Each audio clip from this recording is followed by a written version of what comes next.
Bueno, hermanos, una bendición estar aquí y compartir con ustedes. La semillita de hoy tiene que ver con la identidad y fue algo que estuvo en mi corazón esta semana. Es algo muy sencillo, estoy segura que todos ustedes, ¿verdad?, han escuchado sobre esto, pero la semillita del domingo pasado habló algo sobre la identidad y fue algo que, ¿verdad?, que también tocó mi corazón y yo dije, bueno, vamos a hablar un poquito más sobre eso. Identidad, entonces dice, ¿quién soy? Tal vez uno dice, bueno, yo estoy muy grande, yo sé quién soy, pero a veces nos perdemos en el día a día, en el trabajo. A veces me defino como trabajador, a veces me defino como papá, como proveedor, como persona que busca las partes de la finanza y es responsable, pero ¿quién soy yo realmente?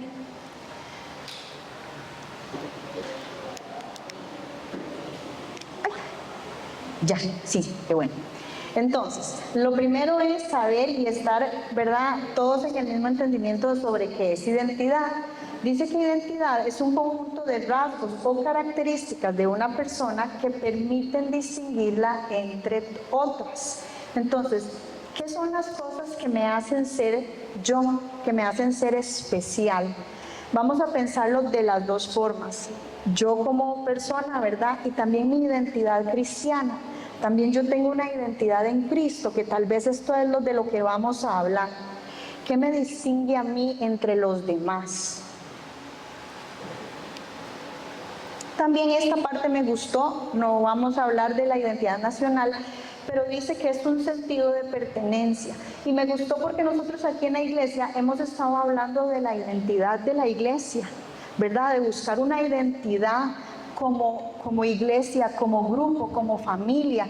Y dice que es un sentido de pertenencia. Debemos entonces nosotros buscar esto en nuestra iglesia. Aquí pertenecemos, aquí fue donde Dios nos trajo. Ok, dice el teórico psicólogo Erik Erikson, dice, él usó el término crisis de identidad. Dice que él creía que en estas épocas el conflicto más grande que enfrentaba el ser humano era la crisis de identidad, ¿verdad? Que no sabían quiénes eran.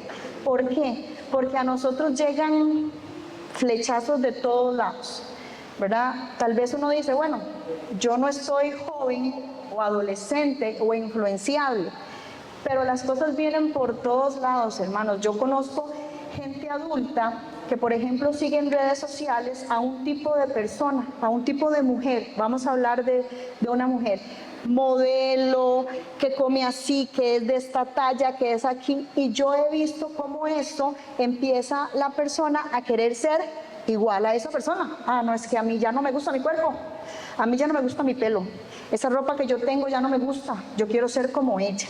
Entonces empezamos a perder la identidad y no nos estamos dando cuenta. O en el trabajo, como les decía, ¿verdad? Yo me defino como el que tengo que hacer, el que tengo que dejar, el que tengo que poner, y empiezo a perder mi identidad. ¿Quién soy yo? Pregunta importante entonces, no solo es quién soy yo, sino quién soy yo en Cristo. Porque nosotros no podemos dejar por botado eso. Es no solo una cuestión de que yo me defina bien como persona, sino quién soy yo en Cristo. Jesús pagó un precio muy alto por nosotros y nuestra identidad, nuestra vida tiene que estar escondida en Cristo, en Dios. Entonces dice, de modo que si alguno está en Cristo, nueva criatura es. Las cosas viejas pasaron, he aquí, todas son hechas nuevas. Segunda de Corintios 5:17. Ahora, hermanos, todos sabemos que somos nuevas criaturas en Cristo. Somos hechos nuevos. Nuestra identidad está ahí, en lo que Él hizo por nosotros. Identidad de Cristo. Dice que no significa una vida perfecta. Solo porque yo diga mi identidad está en Cristo, yo me defino como cristiano, esa es mi vida. Yo busco eso. no es que sea una vida perfecta, sino que yo dependo día a día de la gracia y vivo de acuerdo a las enseñanzas de Jesús. Dice, identidad de Cristo significa dejar de buscar la plenitud en el mundo. Y a veces, hermanos, esta es la parte complicada, porque se nos olvida que no es agradarle al jefe, ni agradarle al compañero, ni agradarle a las compañeras, sino que mi identidad, mi sentido está en Jesús. Creamos lo que Dios dice de nosotros, no lo que las demás personas dicen de nosotros. Ahora sí, muy rápidamente vamos a ver un poquito qué dice Dios de nosotros. ¿Quién soy yo según Dios? Porque ahí está mi identidad. ¿Qué dice Dios de mí? Dice, somos hechura suya. Dios nos hizo y nos hizo bien. Eso lo podemos ver en Salmo 139, 13. Somos sus amados.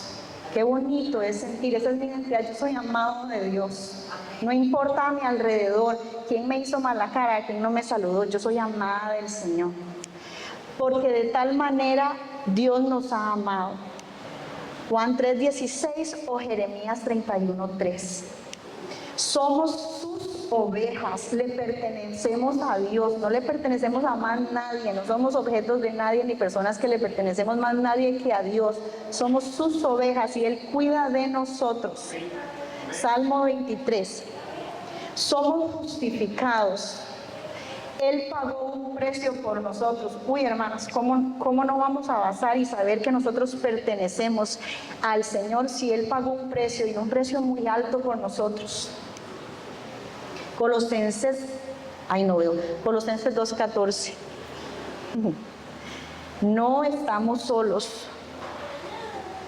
Esa es parte de nuestra identidad. No se sientan solos. Por más que usted dice, me siento tan solo, nadie me entiende, nosotros no estamos solos. Él está con nosotros. Isaías 41:13 y Romanos 8:31. Somos sus hijos. Esa es nuestra identidad. Él es nuestro Padre, somos sus hijos. Juan 1:12. Somos fuertes.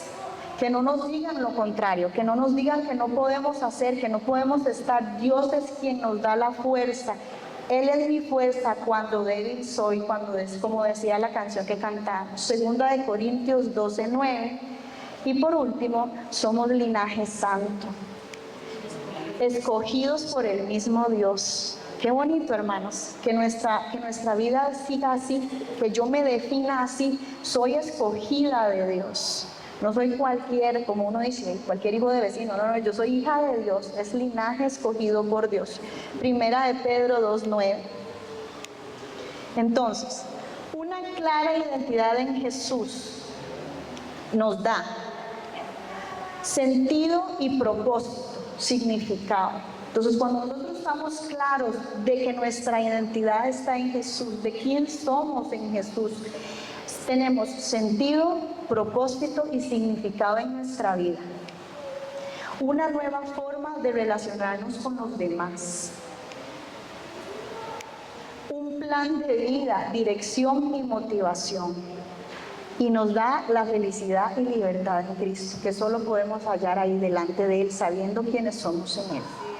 Entonces, hermanos, muchas bendiciones y espero que haya sido otra semillita más para ustedes. Muchas bendiciones. Recuperando el rumbo hasta la transformación, y está basado en aquello en donde la Escritura nos dice que Dios es el Dios de Abraham, el Dios de Isaac y el Dios de Jacob. Amén. Entonces queremos esta mañana ir haciendo un cierre. Sabemos que el estudio es solamente algo que no es sumamente ni tan profundo ni tan amplio como realmente esto lo merece, pero bueno, creo que es parte importante, obedeciendo a la palabra que dice que debemos de predicar todo el consejo de Dios. ¿Qué dice la palabra? Hay que predicar todo el consejo de Dios, y por eso no podemos dejar de lado ni el Antiguo Testamento, ni el Nuevo Testamento, ni nada de lo que Dios nos ha regalado en su palabra. Por eso a partir de ahí es donde enseñamos cosas, ¿verdad? Porque es muy fácil a veces tratar de decir o poder decir uno, ¿verdad? Si nosotros tenemos esa confianza, vea cuando ahora Liz compartía de la identidad, qué importante, hermanos, porque si yo estoy identificado con algo, yo vivo eso con lo que estoy identificado. El apóstol Pablo dice, sean imitadores de mí como yo soy de Cristo. Yo creo que eso es no solo para Pablo. Pablo no es una excepción. Pablo era una persona con debilidades, una persona con formas, un ser humano creado también por Dios. Pero este hombre dijo, sean ustedes imitadores de mí como yo soy de Cristo. Y cuando Pablo hablaba de ser imitadores, estaba diciendo, vean lo que yo hago. Vean cómo yo vivo mi cristianismo. Vean cómo yo sigo a Jesús. Vean cómo yo tengo una revelación de Cristo. Hermanos, esto para nosotros es una de los retos. Y usted y yo tenemos que también decir a las personas, a nuestros vecinos, a los compañeros de trabajo, dígale y podemos decirle como decía ahora Liz, si estamos identificados, si sabemos quiénes somos en Cristo, porque sabemos que esto no es un asunto de nosotros, es un asunto del que hizo una obra en nosotros y la va perfeccionando. El camino de la santidad es un camino, pero usted tiene que caminarlo, hermano. Si usted dice, es que Dios es santo y ya yo soy santo, no funciona. Usted tiene que mostrar su santidad con sus hechos. Ortodoxia, ortopraxis. Ortodoxia, ortopraxis. La ortodoxia es aquellas reglas por las cuales yo me dirijo, lo que yo creo, lo que yo creo. Eso es la ortodoxia. ¿Ok? Y la ortopraxis es aquello que yo camino conforme a lo que he creído. Y yo digo, yo soy cristiano, y puedo decir, imítenme a mí, porque yo estoy imitando a Cristo. Esto es parte de nuestra identidad. ¿Cuántos dicen amén a esto?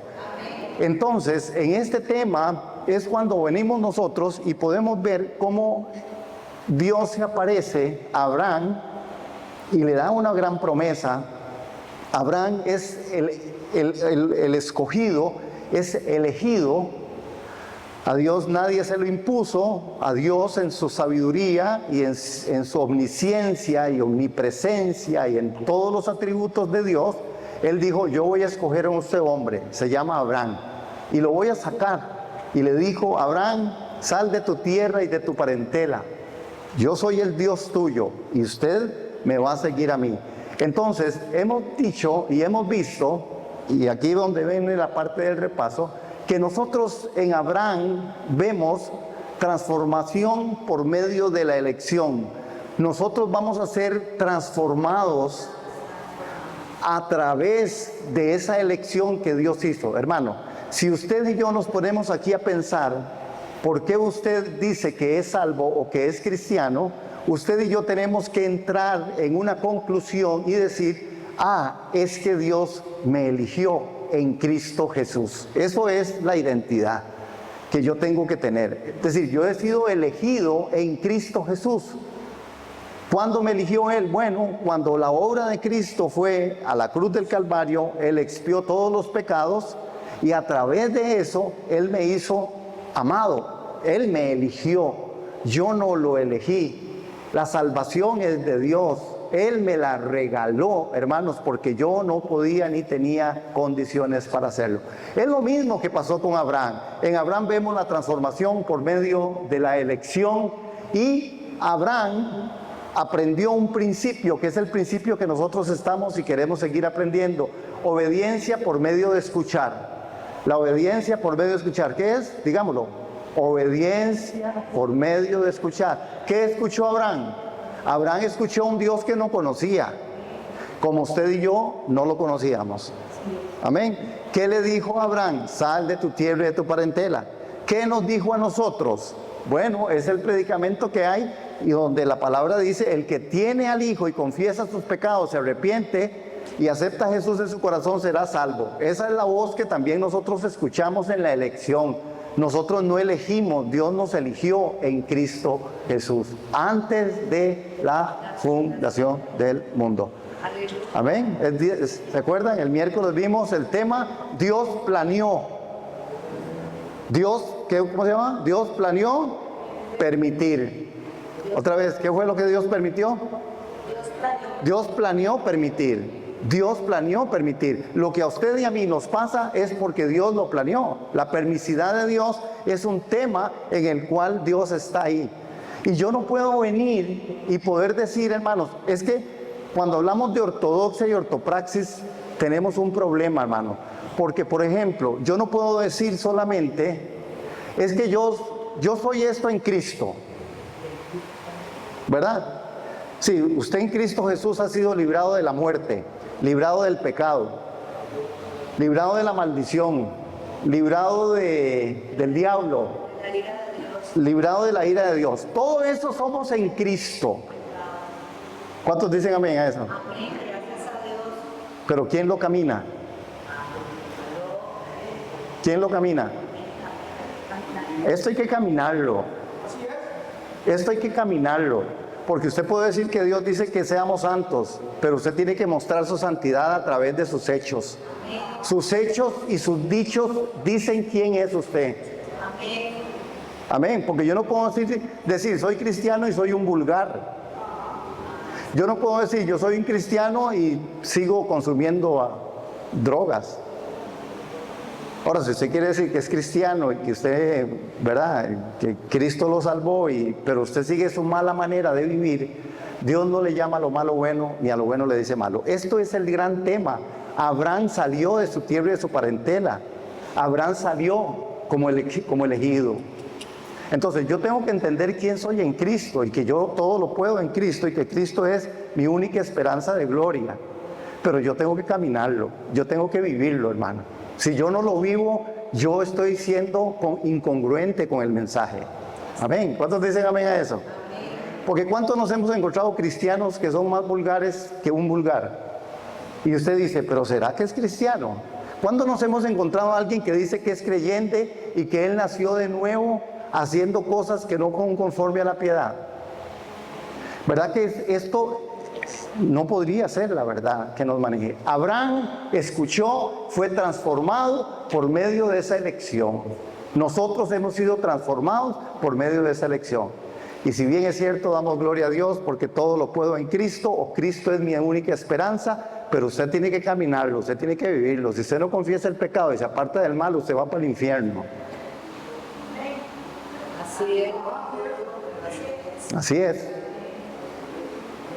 Porque la palabra de Dios no se contradice. La palabra de Dios es viva y eficaz. ¿Qué encontramos entonces en Isaac?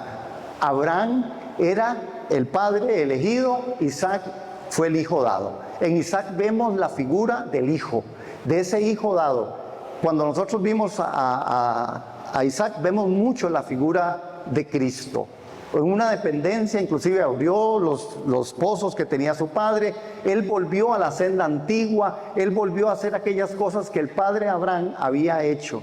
Esta es parte de lo que Isaac hizo. En Isaac nosotros encontramos al hijo que a nosotros hemos sido también puestos ahí. Nosotros no merecíamos, pero él nos llamó y nos sacó del lodo cenagoso y nos plantó, dice, nos trajo de las tinieblas a su luz admirables y nos llamó hijos de Dios. Amén. Vemos hoy entonces lo que nos queda por final, que sería otra vez solo como una generalidad. Es demasiado profundo esto, pero está bien. Hay que siempre entenderlo, que nosotros a veces no podemos abarcar todo. El Dios de Jacob, Él no solamente era el Dios de Abraham, el Dios de Isaac, el Dios de Jacob. Si usted y yo queremos caminar en esa perspectiva en donde entendemos y nos colocamos en que Dios nos está direccionando, yo tengo que entender que yo soy elegido, que yo he sido llamado hijo de Dios, pero que en Jacob voy a encontrar una transformación real, y esto es el regreso a Dios. En Jacob vamos a ver algunas cosas y creo que esta mañana nos podemos identificar en algunas situaciones que Jacob también vivió. Yo solamente pude tomé un pequeño texto para poder compartir esta parte de Jacob. Y quiero que me acompañen a Jacob en Génesis en el capítulo 35, porque ahí es donde Jacob, ustedes recuerdan quién era Jacob, ¿verdad? La historia de Jacob es una historia fuertísima, hermanos. Jacob, y voy a tratar de de hacer un resumen. Jacob salió de Beerseba y se fue hacia Harán, y cuando llegó a cierto lugar se quedó allí a pasar la noche. Ya había oscurecido, tomó una de las piedras de allí, que se recostó su cabeza, y sobre ella se acostó a dormir. Esa noche tuvo un sueño, y el sueño vio una escalera, y en esa escalera llegaba hasta el cielo, y por ella subían y bajaban ángeles de Dios. Desde la parte más alta de la escalera, Dios le decía: yo soy el Dios de Abraham, el Dios de Isaac.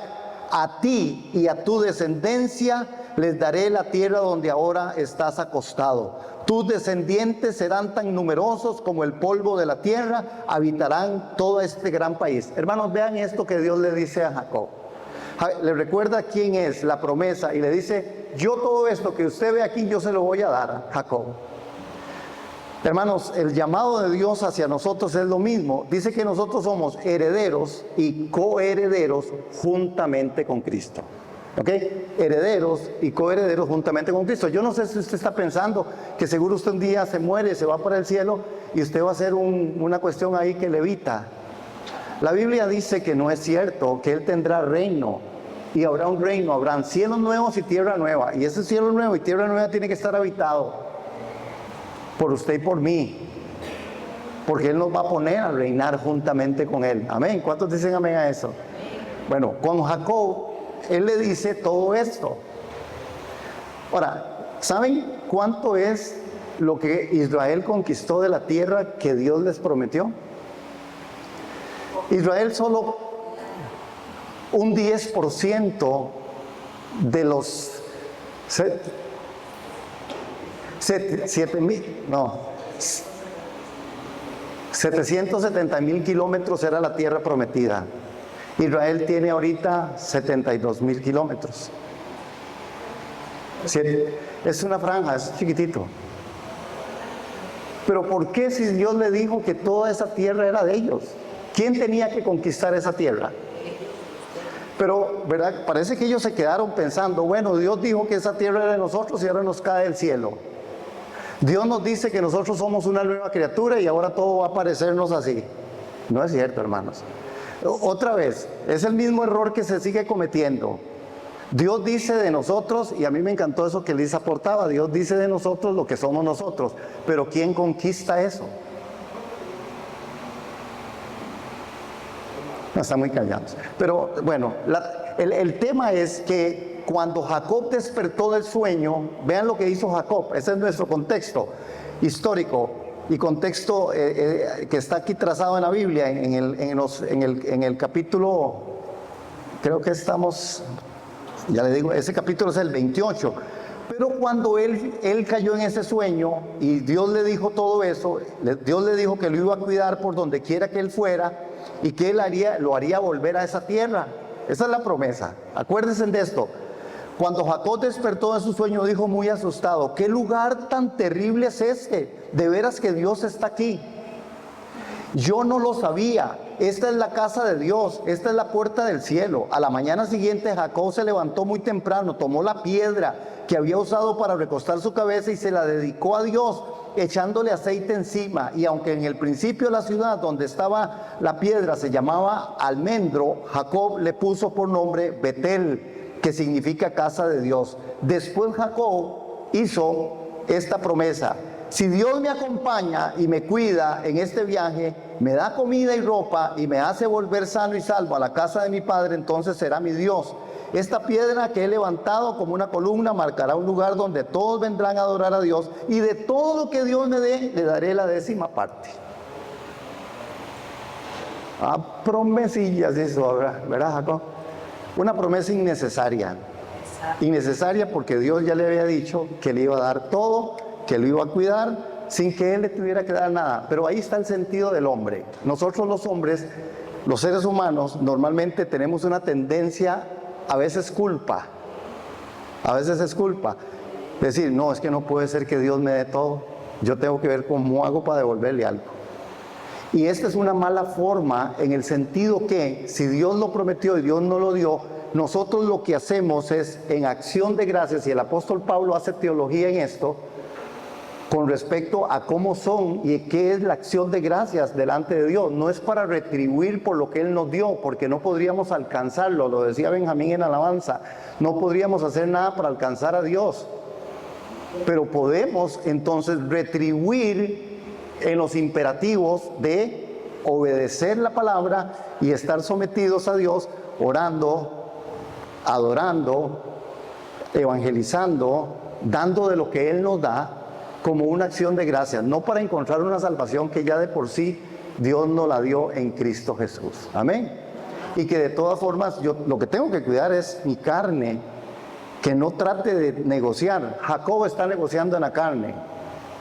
Bueno, Señor, si usted me cuida, y el Señor dice, qué raro, si ya yo le dije que le iba a cuidar. Señor, si usted me da, qué raro, ya yo le dije que sí le iba a dar. Señor, si usted en todo esto que yo voy a hacer, usted al final me... Y el Señor dice, qué raro, ya yo le dije que le iba a dar todo. Nosotros, de verdad, hermanos, necesitamos esta revisión, porque la transformación real es regresar a Dios en la forma en que Dios nos está a nosotros invitando a que regresemos. ¿Cuántos dicen amén? Amén. ¿Qué fue lo que pasó con Jacob? Bueno, esto les estoy resumiendo todo un montón de aspectos, pero fueron 30 años. 30 años.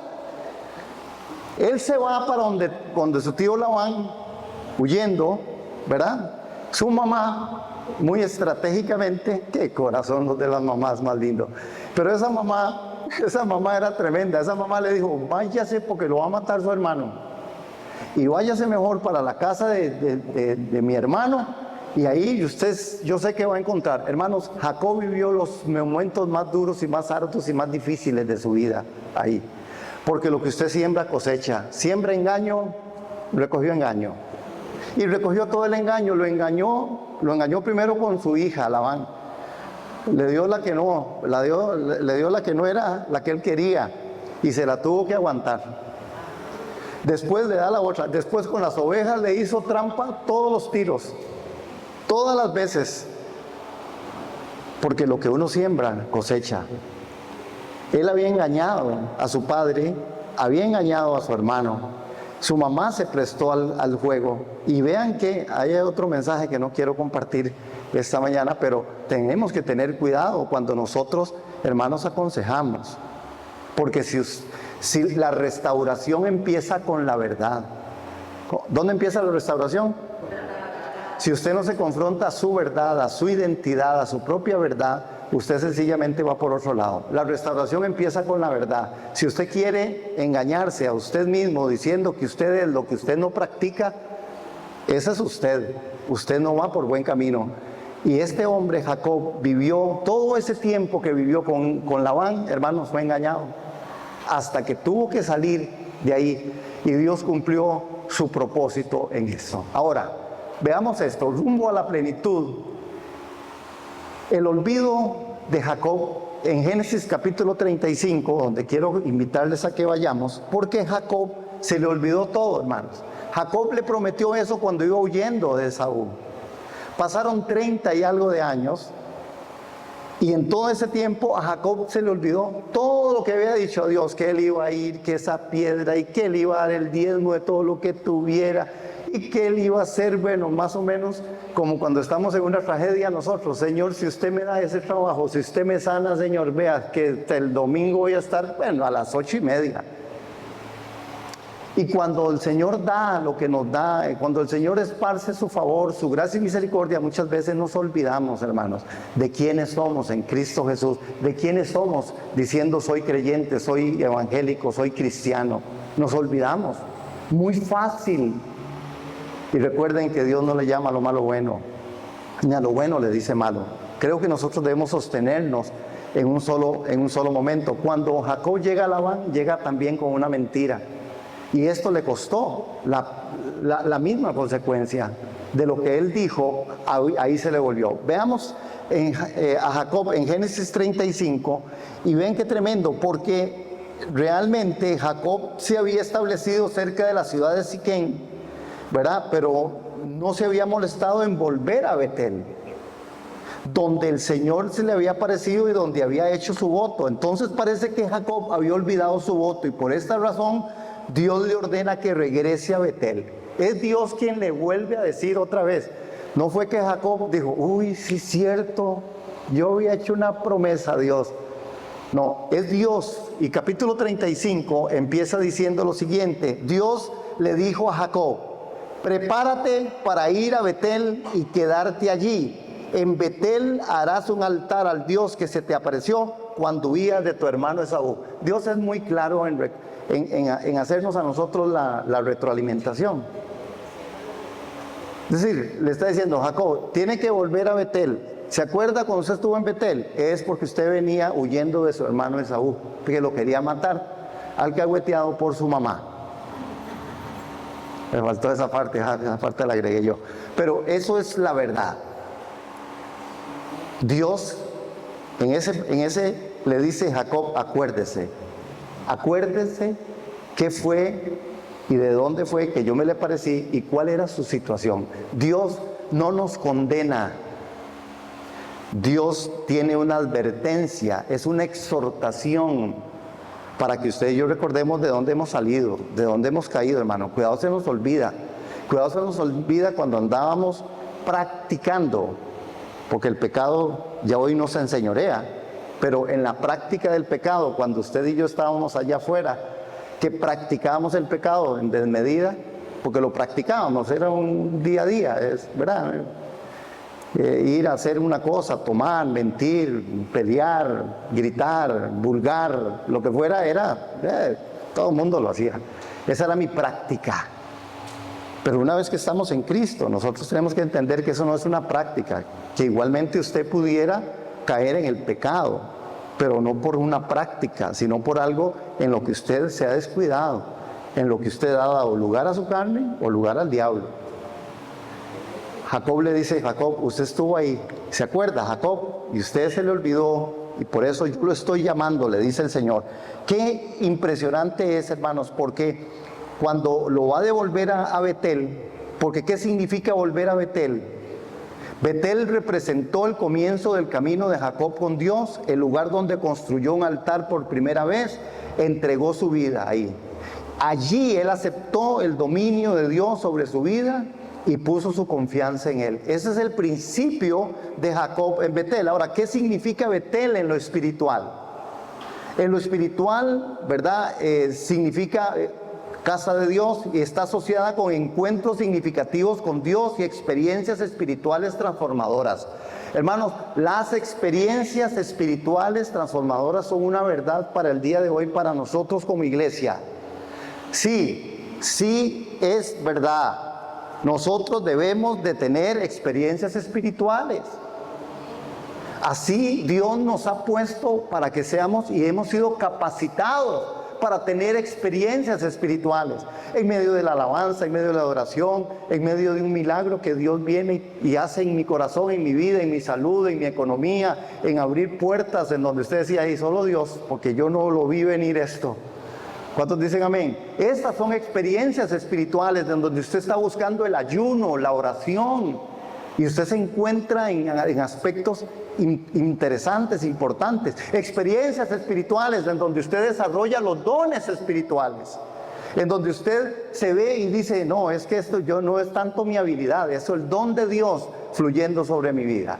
Dios le dice ahí, y entonces, cuando nosotros vemos esto, este relato comienza con el llamado de Dios a Jacob para que vaya a Betel, y después de lo sucedido estaba preparado para salir. En ese momento comenzó a asumir el liderazgo en su familia. Esta es otra de las cosas, hermanos, porque aquí me lo voy a brincar, porque en el sueño de capítulo 28 de Génesis 28, en el verso 16 al 22, el sueño impulsó a Jacob a 3 promesas. Y esas 3 promesas eran: serás mi Dios, voy a santificar este lugar y te voy a dar el diezmo. Ustedes saben, bueno, no voy a hablar de ese diezmo, porque no voy a hablar de eso. Pero esas son las 3 promesas, que Jacob hizo al impulso del sueño. ¿Qué usted y yo le prometemos a Dios al impulso de algunas situaciones? ¿Qué le prometemos nosotros a Dios al impulso de algunas circunstancias? Por eso las experiencias espirituales tienen que ser para nosotros una realidad. Yo recuerdo a Alex González contándome de una lancha que cuando él andaba creo que era en Tortuguero, en algún lugar, ¿verdad? Y él pudo experimentar una parte de una palabra, ¿verdad, Ale? Cuando esa lancha se hacía para allá y para acá y para acá y para allá, y esas cosas de verdad. Esas son cosas que usted no las produce porque usted dice, ok, voy a pensar en eso y voy a producir eso. No, algo, una experiencia. Y dice el hermano que esa lancha se hacía para acá y se hacía para allá, y de verdad él en un momento dado pudo tener esa parte de esa experiencia y poder decir que iban a puerto seguro, que sí iba a salir la cosa y que ahí estaba Dios en medio de esto. Yo sé que son experiencias que todos podemos vivir. Bueno, al impulso de ciertas experiencias, usted y yo hacemos a veces promesas, hermanos, que no cumplimos. No, nunca les ha pasado. Ahora solo a mí, Señor. Qué cosa. Bueno, está bien.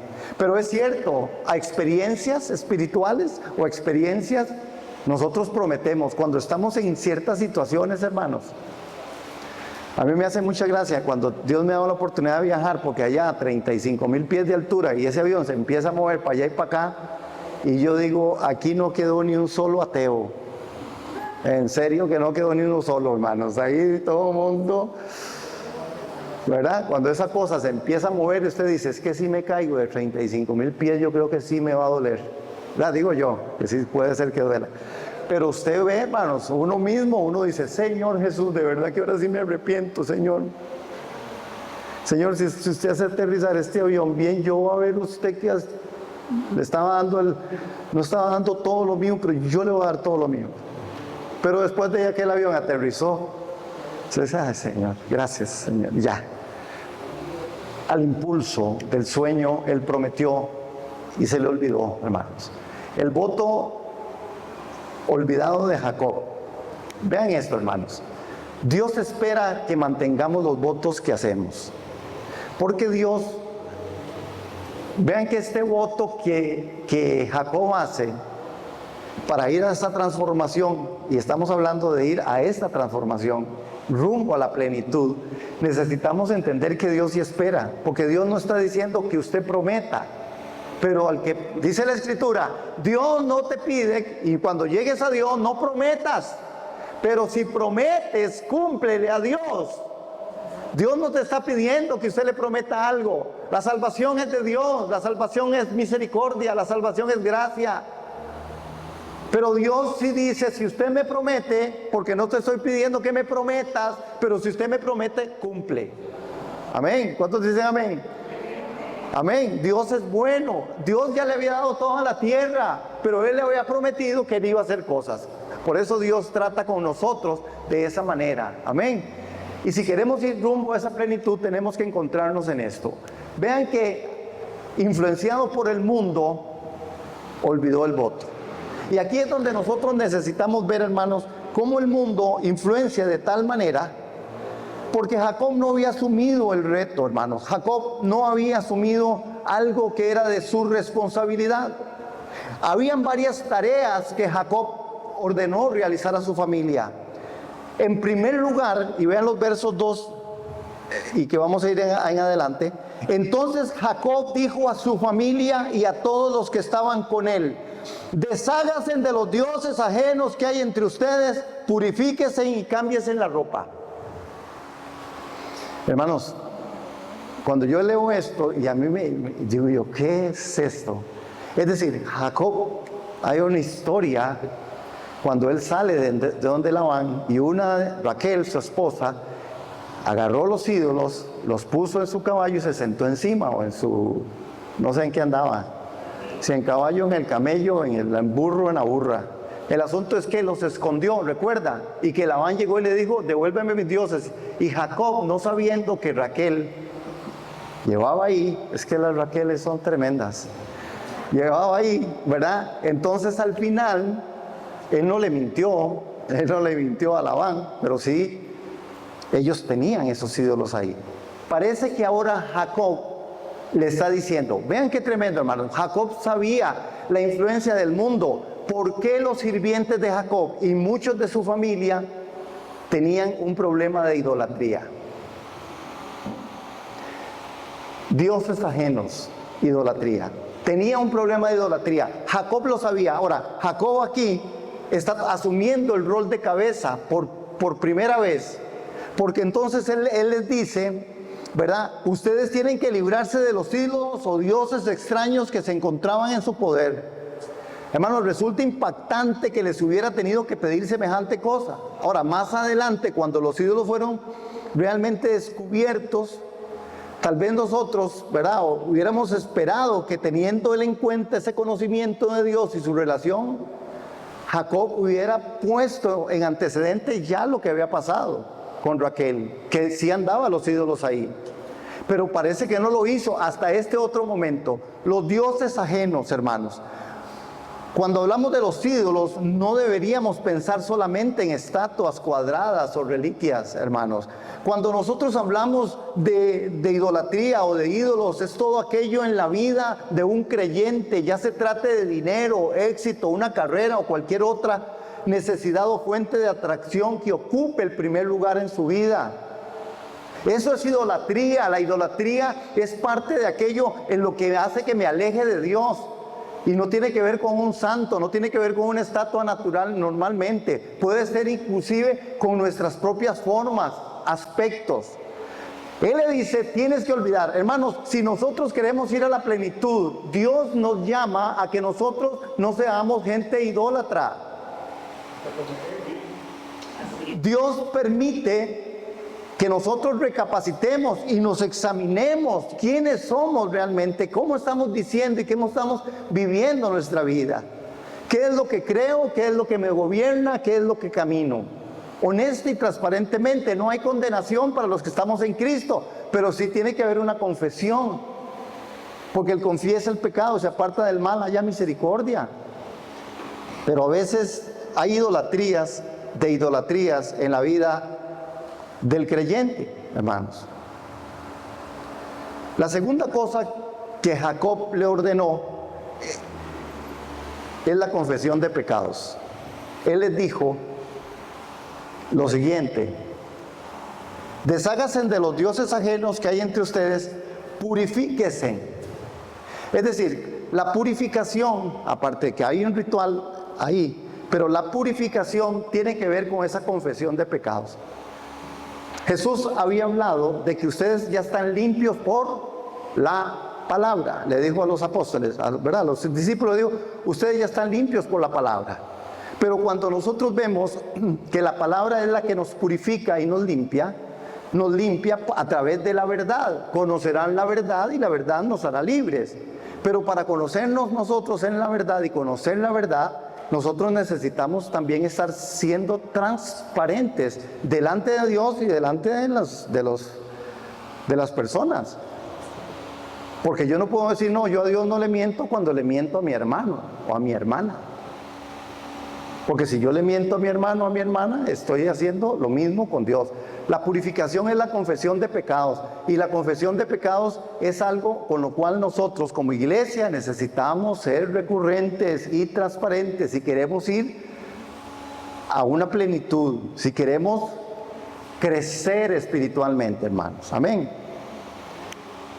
Lo tercero que le dice es que se tienen que limpiar la ropa. Y les dice, purifíquense y cámbiense de ropa. Cuando en la Biblia habla de cambio de ropa, normalmente aplica a hábitos. Hábitos. El cambio de ropa es hábitos.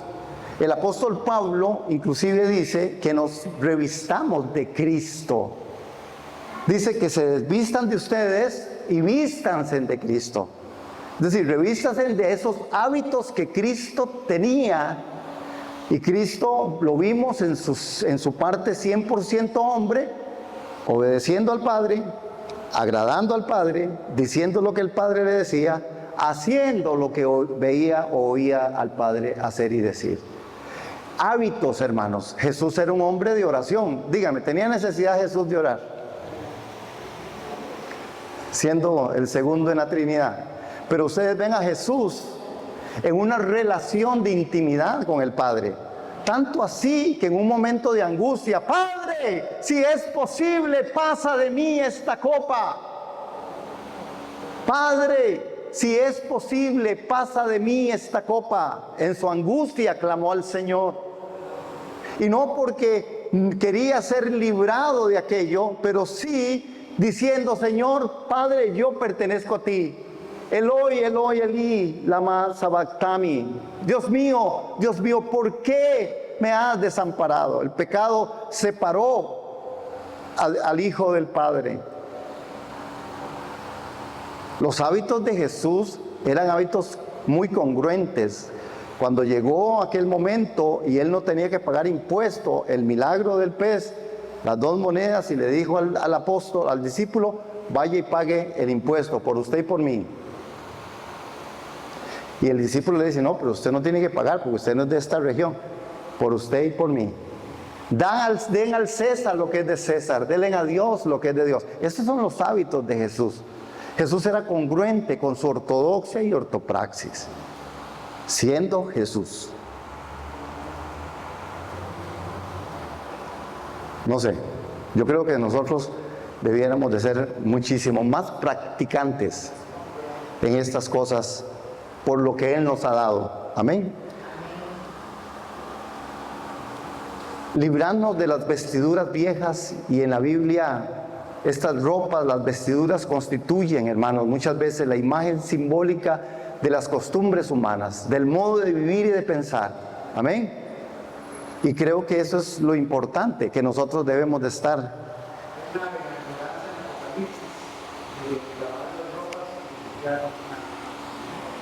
En Apocalipsis, ok, lavar las ropas, es correcto. Veamos 5:7 de Génesis, porque si olvidamos nuestros votos a Dios, debemos volver al principio. En este texto de 35 que estamos viendo, para ver cómo Jacob, cuando va a regresar íntegro, va a regresar en plenitud, va a regresar transparente.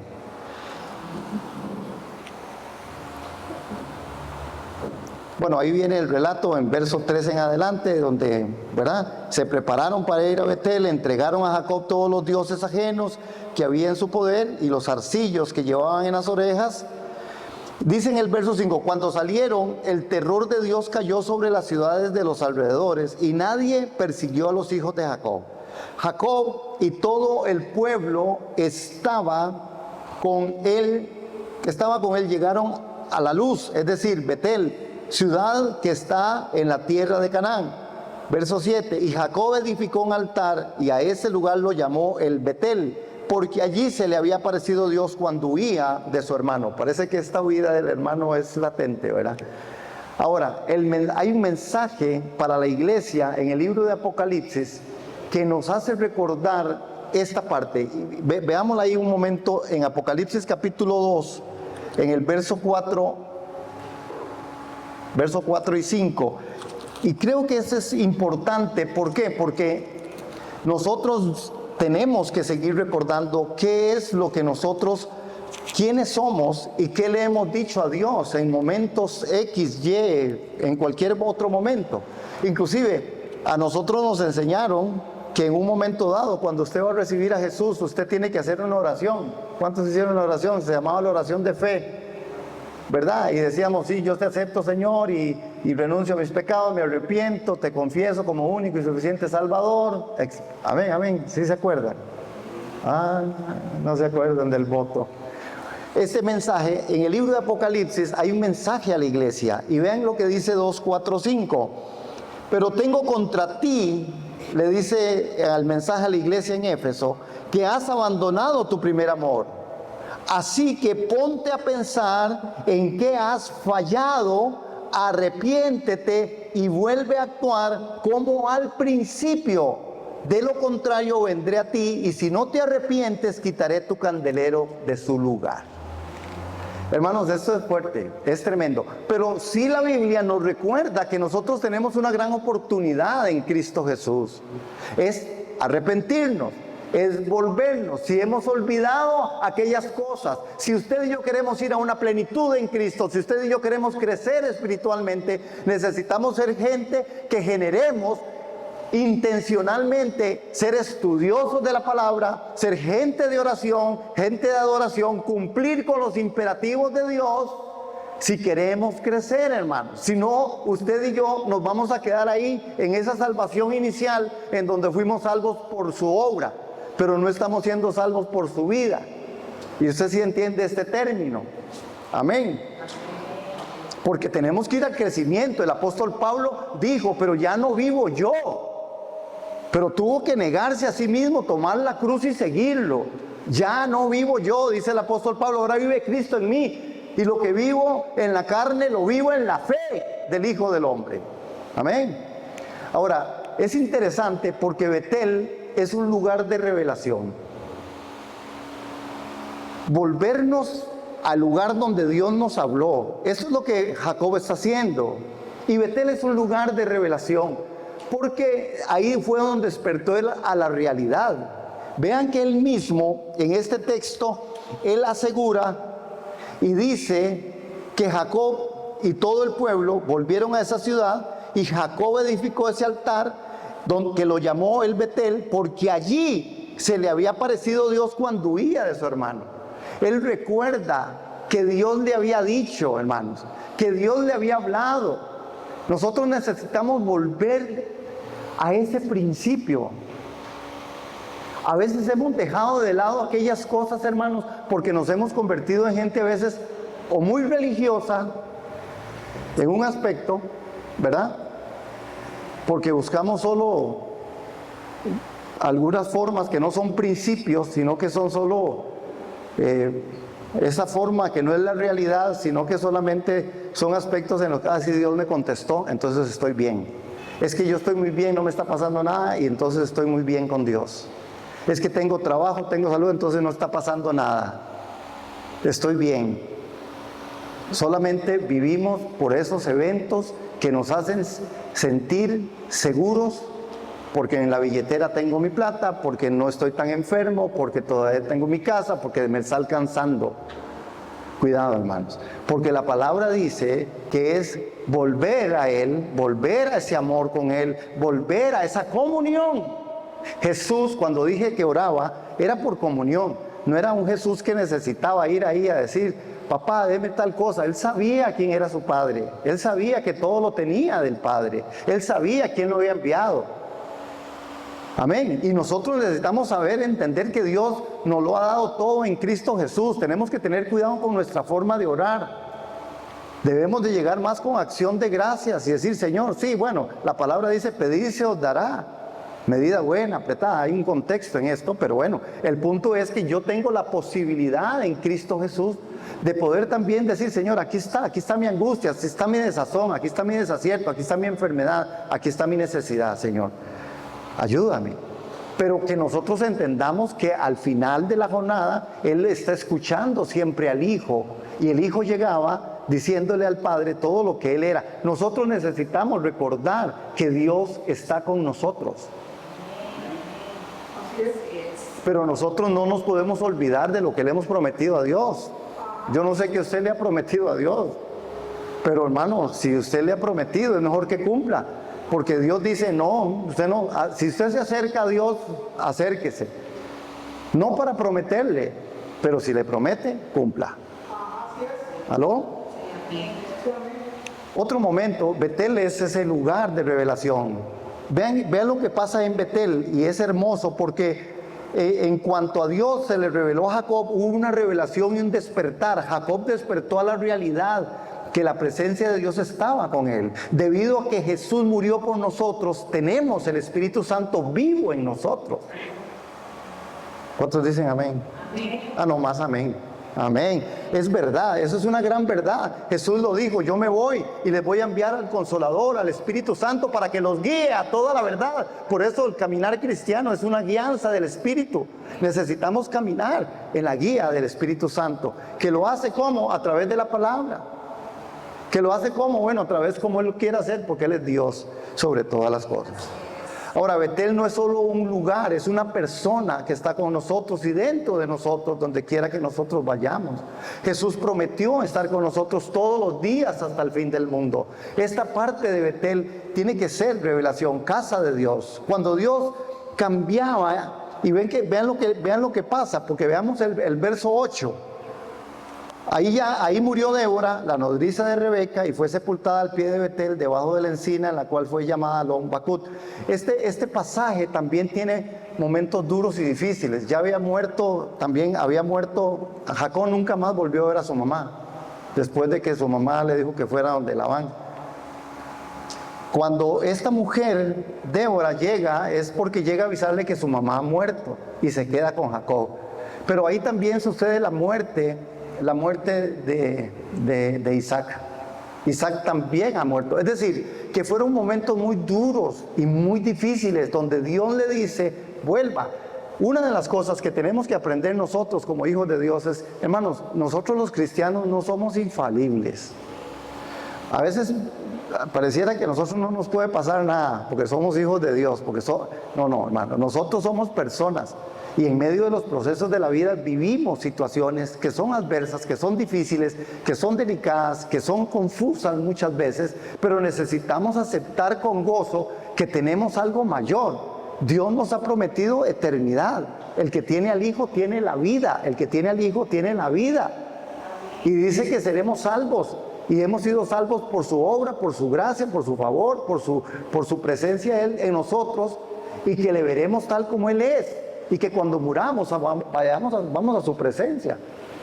Pero a veces, hermanos, el pueblo de Dios, o muchas veces el cristiano, cuando está pasando necesidades, situaciones y adversidades, piensa que Dios ya no está. Y entonces, porque pareciera que Dios no nos puede tocar.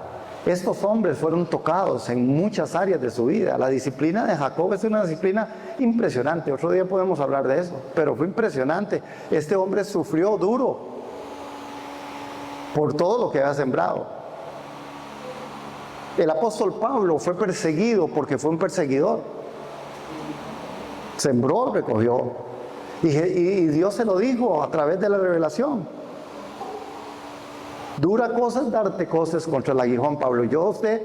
Va a ver usted, y dice que oró 3 veces para que le quitara aquello que tenía, y el Señor le dice, no, bástale mi gracia, papito, usted se me queda así hasta el final. ¿Le duele? Que le duela, hasta el final.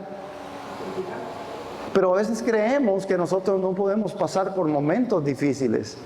Sí, tenemos el gran recurso de la oración. Sí, tenemos el gran recurso de la oración en comunidad de fe. Esa es nuestra fe que nos asiste de pedir a Dios en gracia y misericordia que venga y nos ayude en medio de los procesos. Porque ese es nuestro Dios, es un Padre. Como Jesús le pidió que si era posible pasara de esa copa de Él, como si era posible que le librara de aquellas cosas. Nosotros sabemos que Dios es un Dios que está en pronto auxilio en medio de tribulación. Pero si nosotros queremos llegar a la plenitud, necesitamos entender que no somos infalibles, que a nosotros también nos pasan cosas. Amén, hermanos. Pero todo lo podemos también en Cristo, dice el apóstol Pablo, que Él es nuestra fuerza y nos fortalece. Es nuestra fe, es nuestra ortodoxia. Así es como creemos que Dios está con nosotros. Amén. Termino. Hemos sido elegidos en Abraham. Usted y yo fuimos llamados a salvación por gracia. Yo no sé quién estaba pensando que hoy sí, mañana voy a ver cómo agarro y le digo, Dios, venga y sálveme y acépteme así como soy. Yo creo que todos hemos tenido una experiencia, diferentes, pero posiblemente a Dios, si lo agarró como me agarró a mí me agarró atravesado, botado por la vida, sin saber nada y sin tener ninguna intención de saber nada, y menos de Dios. No, a mí me gustaban otras cosas. Pecador, ¿verdad? El pastor. Pero Dios tuvo misericordia, vino a mí, me llamó, por gracia soy salvo. Y esto, don de Dios, no por obras que yo haya hecho, hermanos. Amén. Amén. Porque yo tenía muchas necesidades, pero también Dios ha llegado a salvación a muchos que no tienen ni una sola necesidad. Entonces no es el punto de necesidad el que mueve a Dios lo mueve el amor lo mueve la fidelidad, lo mueve el gran amor que Él tiene, porque Él quiere llevarnos, por eso, rumbo a una plenitud. Él quiere que volvamos a casa, que regresemos a casa. Entonces, hemos sido elegidos en Abraham, hemos sido hechos hijos en Isaac, hemos sido transformados en Jacob, un nuevo hombre, hijos de Dios. Y así es como nosotros sabemos que Dios está trabajando con nosotros. Hermanos, esta mañana yo creo que es importante que nosotros entendamos cómo Dios agarró a Jacob, lo metió en su disciplina, lo volvió a llamar, le recordó aquello que había olvidado, lo puso otra vez, hermanos, y aquí viene algo de lo que es interesante, porque en el verso 9 del capítulo 35 dice, una vez más Dios se le apareció a Jacob cuando volvió de Padán Aram y lo bendijo. El verso 10, y le dijo Dios, tu nombre es Jacob, pero ya no te llamarás Jacob, ahora tu nombre será Israel, y ese fue su nombre. Y también Dios le dijo, yo soy el Dios omnipotente, reprodúcete, multiplícate, de ti saldrá una nación y reyes en conjunto de naciones. La tierra que le he dado a Abraham y a Isaac te la daré a ti y a tu descendencia después de ti. Después Dios se apartó de Jacob y del lugar donde había hablado con él. Y en ese lugar Jacob levantó una señal de piedra y como libación derramó aceite sobre ella. Al lugar donde Dios había hablado con él, Jacob le puso por nombre Betel. Hermanos, Dios vuelve a aparecer. Cuando Él nos regresa, hermanos, Él nos vuelve a traer. Dice que la palabra dice que Él nos quiere jalar con cuerdas de amor. Dios es un Dios lleno de gracia, lleno de amor, pero Él quiere que reconozcamos si hemos prometido y no estamos cumpliendo. Él quiere que volvamos a los principios, hermanos, de esa elección, de esa forma en la que Él nos ha llamado hijos. El nombre ha sido cambiado. Nuestro nombre también ha sido cambiado.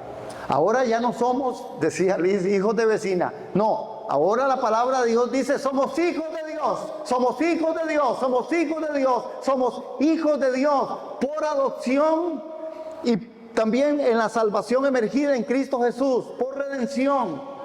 No solamente hijos de redención, sino hijos también creados, porque Él le plació que nosotros fuéramos nosotros como usted y yo somos. Usted tiene que sentirse feliz y contento tal como usted es y como nosotros somos. Y lo que ha de ser cambiado, dependemos de Dios, dependemos de la fuerza de la palabra de Dios también, de las promesas de Dios para nosotros y también de que nosotros establezcamos principios y decidamos creer y confiar en Dios. Amén. Amén. Nosotros también, nuestros nombres fueron cambiados. Ahora somos hijos de Dios. Eso dice la Escritura. Y yo lo quiero creer así, hermano. Amén. Pero tenemos entonces que vivir como hijos de Dios. Tenemos que ir rumbo a una plenitud. Amén. ¿Cuántos damos la gloria al Señor? Gracias, Señor, por tu espíritu, por la palabra. Gracias, Señor, por lo que... Dale, si le va a dar el aplauso, déselo al Señor duro. Porque no es para mí. Aquí ya no estoy para que me aplaudan a mí. Es para la gloria del Rey. Aleluya. Gracias, Señor, por todo esto. Gracias por tu palabra.